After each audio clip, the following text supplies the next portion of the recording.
সুপ্রিয় দর্শক, আসসালামু আলাইকুম। আমার চ্যানেলের নাম প্রকৃতির পক্ষে। আমরা এখন 22 থেকে 28 স্ট্রিটে যাচ্ছি পান কেনার জন্য, কারণ আমার হাজব্যান্ডের সিলেটি এবং সে খুব পান পছন্দ করে, তার সাথে সাথে আমিও পছন্দ করি।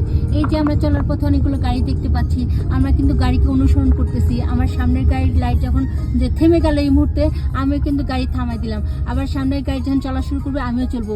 সামনের গাড়ির লাইট যদি বাঁ দিকে টিপ করে, তখন আমাকে বুঝে নিতে হবে সামনের গাড়ি বাঁ দিকে যেতে হবে, আমি কোন পথে যাব। সামনের গাড়ির লাইট যদি বা ডান দিকে টিপ করে, আমাকে বুঝে নিতে হবে গাড়ি ডান দিকে যাবে, আমি কোন দিকে যাব। তো এই যে গাড়ির লাইটটিকে আবার লাইটে সবুজ লাইট জ্বলে উঠলো, আমরা এখন চলতে শুরু করলাম। যখন লাল লাইট জ্বলে ওঠে আমরা থেমে যাই, আবার হলুদ লাইট যখন জ্বলে ওঠে তখন আমরা প্রসেস করি থামার জন্য। তাহলে এই যে সিস্টেমগুলো যখন সুন্দর মতো ফলো করা যায়, তখন আমরা দক্ষ ড্রাইভার হতে পারি। আমাদের সমাজ জীবনেও মানুষ যখন চলবো, সবসময় চলবো, দৌড়াবো, একসাথে থাকবো, কিন্তু আমাদের মধ্যে যদি কোনো সংঘর্ষ হয় না। সংঘর্ষ হলে কি হবে, জীবনটা বিপন্ন হয়ে যাবে।